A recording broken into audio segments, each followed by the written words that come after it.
नमस्कार दोस्तों, कैसे हो आप सब। आज हम बात करेंगे मेमोरी के उस टाइप्स की। और हमने सबसे पहले तो मेमोरी के टाइप्स के बारे में पढ़ा है और उसके बाद में हम प्राथमिक मेमोरी में रैम को पढ़ लिया है। आज हम रोम की बात करेंगे। तो रोम एक इंटरनल मेमोरी है और रोम जो स्थायी मेमोरी है जिसको हम नॉन वोलेटाइल बोलते हैं। और यह बिल्ट इन मेमोरी है जो कंप्यूटर के साथ सीपीयू के साथ एम्बेडेड होती है, जिसको अदर सीपीयू पे नहीं लगाया जा सकता। और रोम में सबसे पहले तो कंप्यूटर स्टार्ट होने से संबंधित प्रोग्राम्स होते हैं। तो आज हम विस्तार से रोम की चर्चा करेंगे और हमारा टॉपिक चल रहा है टाइप्स ऑफ मेमोरी। तो हम आज टाइप्स ऑफ मेमोरी में पहले तो हमने रैम को पढ़ लिया है। आज हम उसका दूसरा मेमोरी नाम है रोम। ठीक है, तो हम हेडिंग लगाते हैं टाइप्स ऑफ मेमोरी।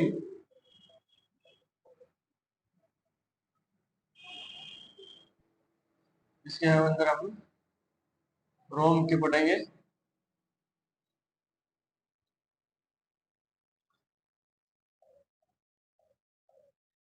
रोम जिसको हम रीड ओनली मेमोरी बोलते हैं। ठीक है, रीड ओनली मेमोरी बोलते हैं। यह है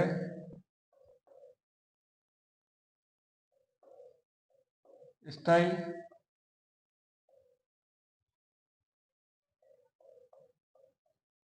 मेमोरी।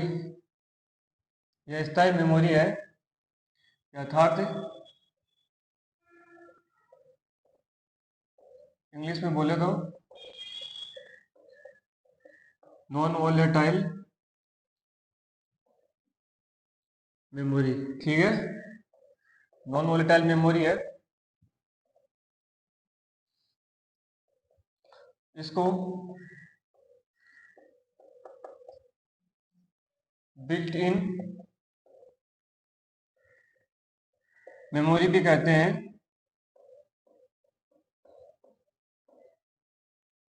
बिल्ट इन मेमोरी इसलिए कहते हैं कि रोम जो मेमोरी है वो हमारे सीपीयू के साथ, जो कंप्यूटर के साथ बिल्ट होती है, यानी दूसरे सीपीयू के ऊपर या मदरबोर्ड के ऊपर हम रोम को एडजस्ट नहीं कर सकते हैं, क्योंकि इसमें कंप्यूटर के सेटिंग्स होती है जो उस कंप्यूटर के साथ प्रथम बार अटैच किया गया था। उसी कंप्यूटर की सेटिंग्स या उसके चालू ऑन होने से संबंधित प्रोग्राम्स होते हैं। ठीक है, तो इसीलिए इसको बिल्ट इन मेमोरी भी कहा जाता है, क्योंकि इस मेमोरी को इस मेमोरी को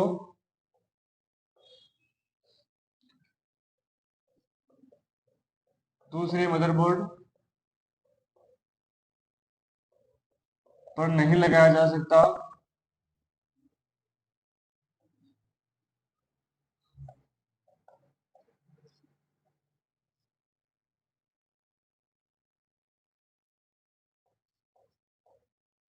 नहीं लगाया जा सकता है। ठीक है, इस मेमोरी में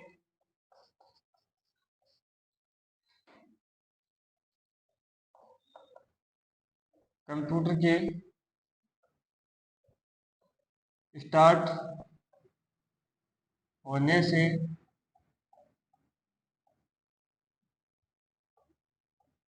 संबंधित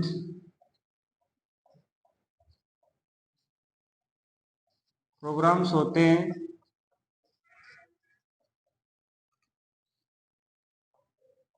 इसलिए सबसे पहले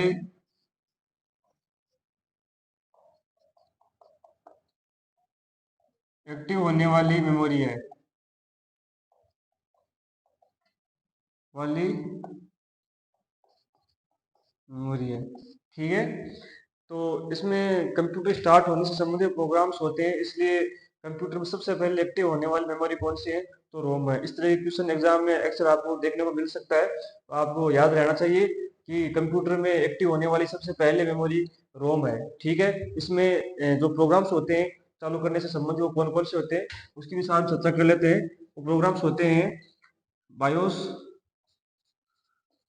जिसको हम बोलते हैं बेसिक इनपुट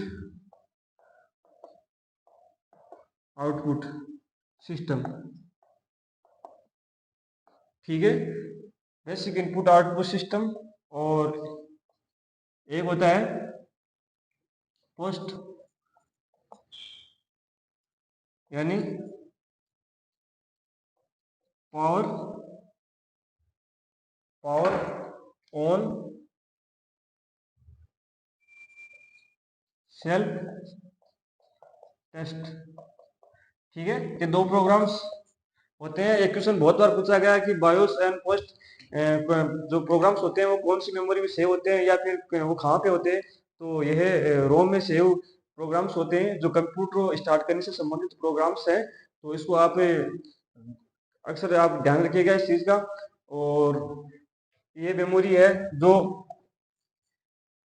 हार्डवेयर और सॉफ्टवेयर का इंटरकनेक्ट है।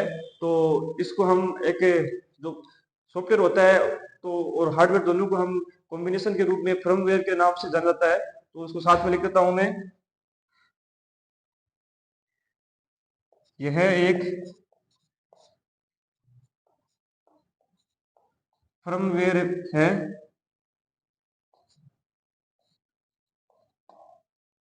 या इसको मैं ऐसे लिख देता हूं कि यह मेमोरी फर्मवेयर का टाइप है। ठीक है, तो भी आप रोम ही आंसर होना चाहिए कि फर्मवेयर का टाइप कौन सा है, रोम है। अब फर्मवेयर क्या है उसको भी लिखाना साथ में।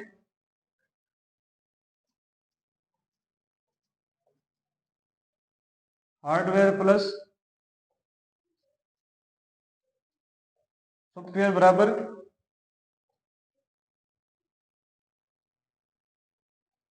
फर्मवेयर। ठीक है, हार्डवेयर एंड सॉफ्टवेयर बराबर क्या होता है, फर्मवेयर होता है। तो इसका आप अक्सर ध्यान रखिएगा। और पावर ऑन सेल्फ टेस्ट जो मेमोरी रोम में स्थित होते हैं तो इसको आप याद रखिएगा। और एक होता है कि जो हमारे कंप्यूटर को सबसे पहले स्टार्ट करते हैं उसको हम बोलते हैं बूटिंग। तो इसी की भी चर्चा साथ में कर लेते हैं कि बूटिंग क्या होता है और अक्सर सीपीयू के अंदर बूटिंग कहाँ पे होता है और इसके कितने प्रकार होते हैं इसकी हम चर्चा कर लेते हैं। तो सबसे पहले हम इसको मिटा देते हैं।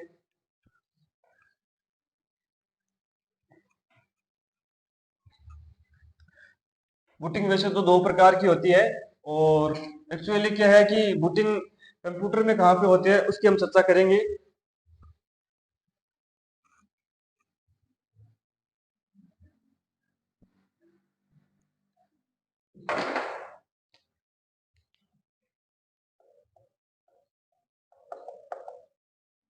वैसे तो बूटिंग रोम मेमोरी यूनिट का भाग नहीं है, लेकिन जो कंप्यूटर सबसे पहले स्टार्ट करते हैं वो प्रोग्राम से रोम होती है और सबसे पहले एक्टिव होने वाली मेमोरी भी रोम है। तो बूटिंग भी सबसे पहले स्टार्ट होने वाला सिस्टम है। तो इसकी हम चर्चा करते हैं बूटिंग क्या है। बूटिंग दो प्रकार की होती है।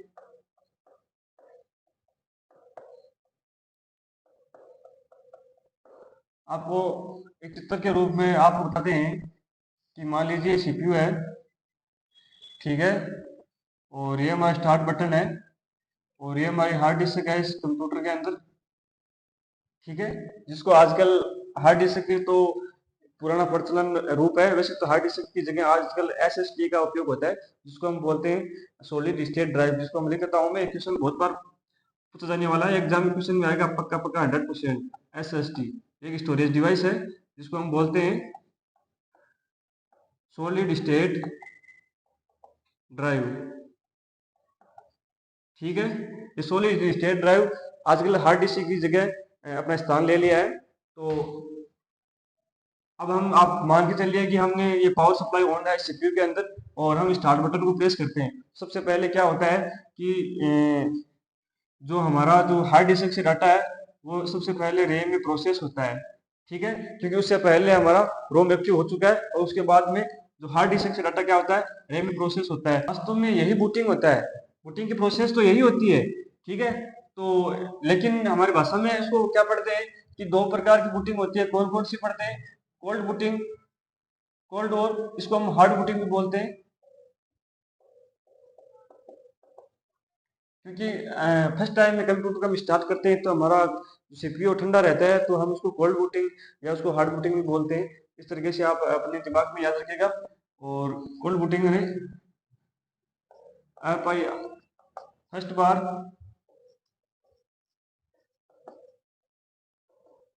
स्टार्ट कंप्यूटर, ठीक है। फर्स्ट बार स्टार्ट कंप्यूटर कौन सा होता है? कोल्ड बूटिंग होता है। और वार्म बूटिंग कौन सा होता है? वार्म बूटिंग, या उसको बोलते हैं सॉफ्ट बूटिंग।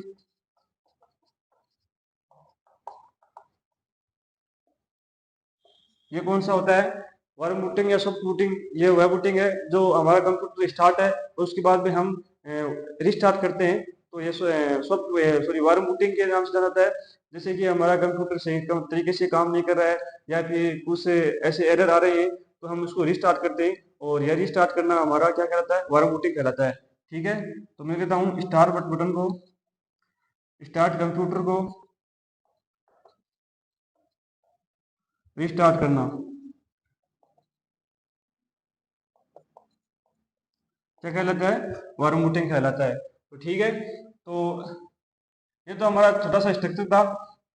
वास्तव में तो सीपीयू के अंदर होता क्या है कि जब हम पावर सप्लाई ऑन होता है और हम स्टार्ट बटन को प्रेस करते हैं, तो सबसे पहले रोम के जो रोम एक्टिव होती है, उसके बाद में जो हार्ड डिस्क डाटा होते हैं वो रैम में प्रोसेस होता है, और वास्तव में उसी को ही बूटिंग बोलते हैं।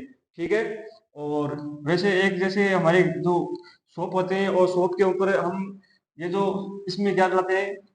ऑपरेटिंग सिस्टम डालते हैं। हार्ड डिस्क में क्या होता है? हमारा ऑपरेटिंग सिस्टम होता है, और जिसके माध्यम से हम किसी शॉप से, या तो हम डीवीडी के द्वारा या फिर पेन ड्राइव के द्वारा हमारे कंप्यूटर में विंडो डालते हैं। हम किसी दुकान पर जाके हम ये बोलते हैं कि हमारे कंप्यूटर में विंडो डाल दीजिए, लेकिन वास्तव में विंडो बोलना एक गलत है, क्योंकि विंडो तो एक कंपनी का नाम है। ये तो हार्ड डिस्क में एक ऑपरेटिंग सिस्टम डाला जाता है, और जो विंडो सबसे ज्यादा प्रचलित है। तो इसमें जो यूजर है, जो मोबाइल शॉप का है या फिर विंडोज के शॉप पे जाते हैं, तो वो ऑपरेटिंग सिस्टम डालता है, तो उसको बोलते हैं इंस्टॉलेशन।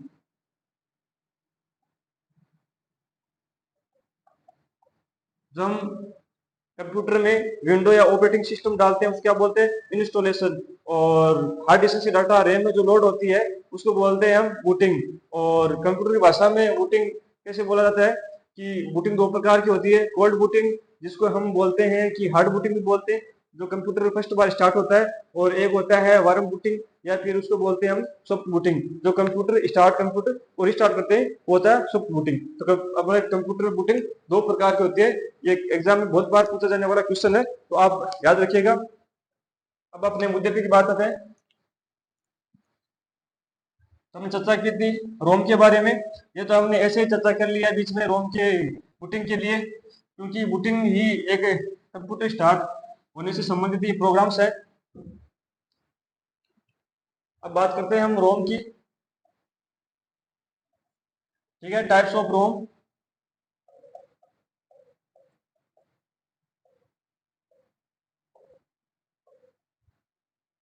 रोम के प्रकार।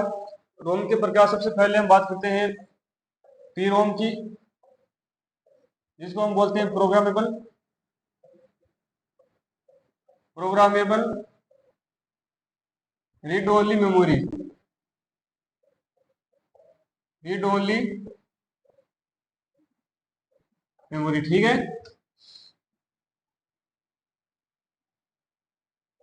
यह नॉन वोलेटाइल मेमोरी है। नॉन वोलेटाइल टाइप की मेमोरी है।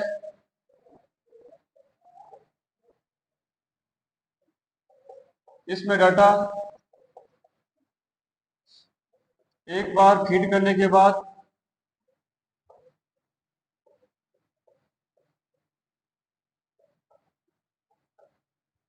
मिटाया नहीं जा सकता,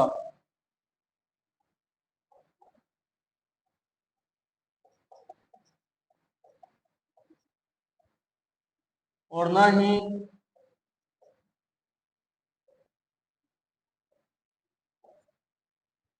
भविष्य में डाटा डाला जा सकता है।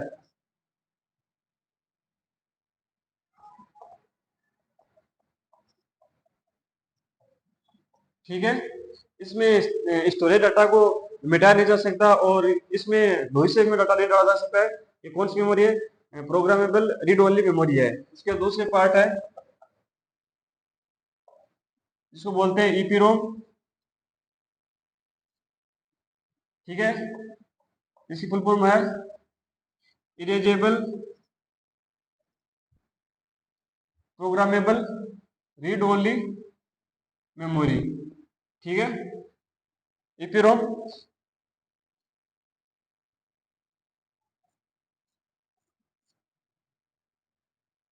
इस इस मेमोरी इस मेमोरी के डाटा को हम वोलेट अल्ट्रा वोलेट होते हैं, पैराबैंगनी किरणें होती हैं, उसके सामने 15 या 20 मिनट रखने से इस डाटा को डिलीट किया जा सकता है। लेकिन इसमें कमी यही है कि इस डाटा को एक साथ मिटता है, लेकिन हम चाहेंगे डाटा को हम स्टोर नहीं रख सकते क्योंकि एक मेमोरी पूरी तरह से खाली या डिलीट हो जाती है। ठीक है, तो इसको लिखना, इस मेमोरी को यूवी किरणें या अल्ट्रा वोलेट, या इसको हिंदी में बोलते हैं पैराबैंगनी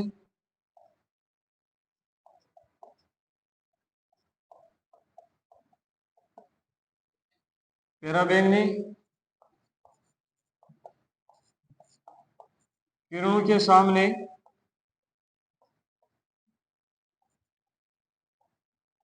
रखने पर,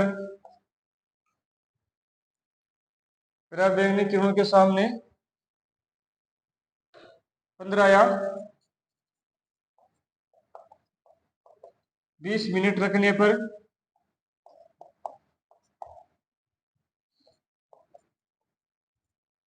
स्टोर डाटा को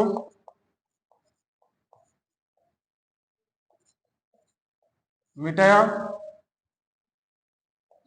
जा सकता है। लेकिन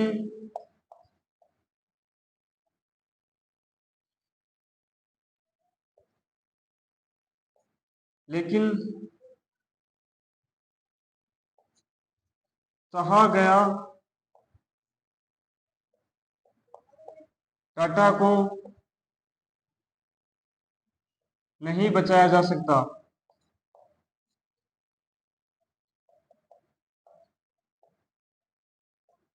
ठीक है, तो चाहा गया डाटा को नहीं बचाया जा सकता, यानी एक साथ मेमोरी पूरी डिलीट हो जाती है। यह एक कमी है ईपी रोम में। उसके बाद में हम मेमोरी की रोम मेमोरी के तीसरे पार्ट की बात करेंगे जिसको हम बोलते हैं ईईपी रोम। इसको फुल फॉर्म है electrically erasable programmable read only memory. जो हमारी इलेक्ट्रिक लाइट के सामने हम रखने के इस मेमोरी को रखते हैं, तो जो हम चाहेंगे डाटा या स्टोर डाटा को हम मिटा सकते हैं, तो उसको मिटा देते हैं सबसे पहले।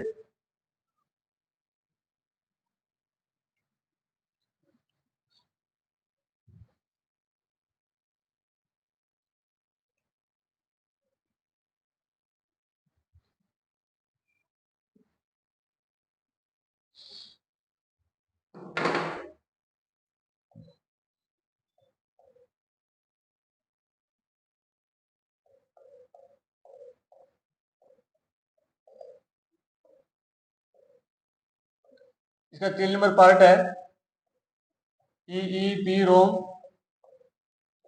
जिसको बोलते हैं इलेक्ट्रिकली इरेजेबल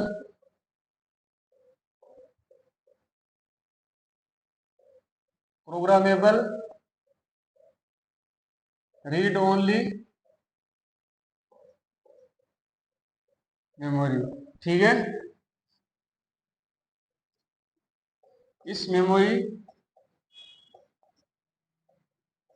के डाटा को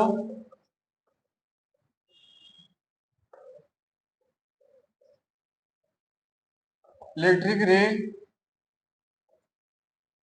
के सामने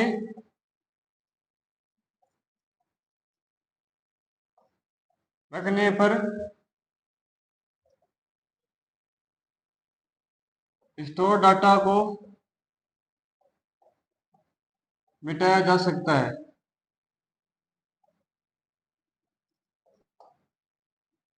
ठीक है, इसीलिए इस मेमोरी को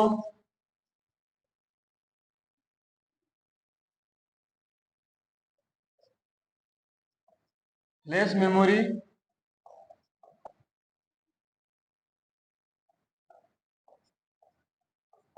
कहा जाता है। ठीक है,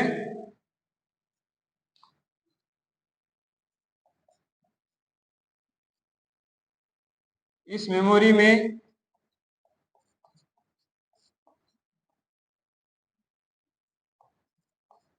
चाहे गए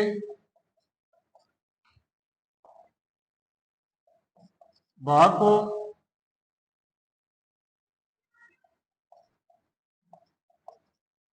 डिलीट कर सकते हैं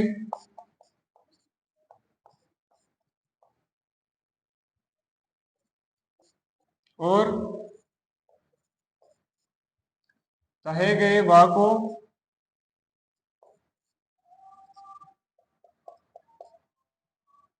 या पार्ट को बचाया जा सकता है।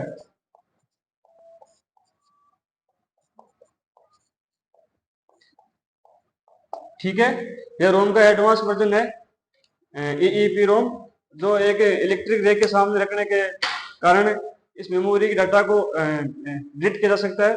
और खास बात यह है कि हम चाहे के डाटा को हम स्टोर रख सकते हैं और चाहे के डाटा को हम कुछ भाग को हम मिटा भी सकते हैं। और इसी कारण यह मेमोरी का फ्लैश मेमोरी का उदाहरण है। और ये इंपॉर्टेंट क्वेश्चन है कि एकमात्र मेमोरी है प्राइमरी मेमोरी के अंदर जो EEP रोम है, जो फ्लैश मेमोरी का भाग है। तो इसको आप याद रखिएगा। इस तरह के कंप्यूटर में मेमोरी के या अदर पार्ट्स के क्वेश्चन बहुत आते हैं, क्योंकि आज से पहले ये जैसे कि 2017 राजस्थान की माने तो 2017 उससे पहले राजस्थान की वैकेंसियां थी, उसमें कंप्यूटर क्वेश्चन बहुत कम पूछे जाते थे।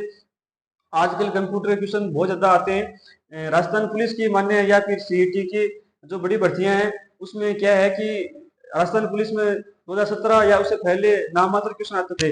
इतने कोई क्वेश्चन नहीं आते, व्यवहारिक या बेसिक क्वेश्चन आते थे और कई बार पेपर में क्वेश्चन आते भी नहीं थे। लेकिन एक पार्ट्स अलग से जोड़ दिया गया है राजस्थान पुलिस के पेपर में 2019 से। जो पहले तो 10 या 15 क्वेश्चन का वेटेज था, और अब वर्तमान में राजस्थान की वैकेंसी है राजस्थान पुलिस में, तो उसमें कम से कम 30 क्वेश्चन का वेटेज रखा गया है। कंप्यूटर का बहुत अच्छा सब्जेक्ट है, 30 क्वेश्चन बहुत मायने रखते हैं एक वैकेंसी के अंदर। और CT में भी बहुत अच्छे लेवल के क्वेश्चन आए थे अब की बार। तो मैं समझता हूँ कि आपको कंप्यूटर पढ़ने की बहुत ज्यादा आवश्यकता है। आप जो अदर सब्जेक्ट है जैसे जीके है, रीजनिंग है, या फिर मैथ है या लैंग्वेज सब्जेक्ट है, उन सबको पढ़ते हैं उतना ही टाइम आपको कंप्यूटर को देना पड़ेगा। और कंप्यूटर के क्वेश्चंस आप याद करोगे या रट्टा मारोगे तो कोई फायदा नहीं है, क्योंकि आप थ्योरी को पढ़ना उसको समझना बहुत जरूरी है। तो हमारी जो चैनल है, जो क्लासेज हैं, वो आपको निःशुल्क प्रोवाइड की जा रही है। तो जिस स्टूडेंट को जो हमारी नीड या आवश्यकता है आपको, तो आप जरूर पढ़िएगा। और एक एक करके हम सब्जेक्ट के हर टॉपिक्स में हम क्लियर करवाते जाते हैं। तो आप हर टॉपिक्स को पढ़िएगा ताकि आपको भविष्य में फायदा हो। जय हिंद, जय भारत।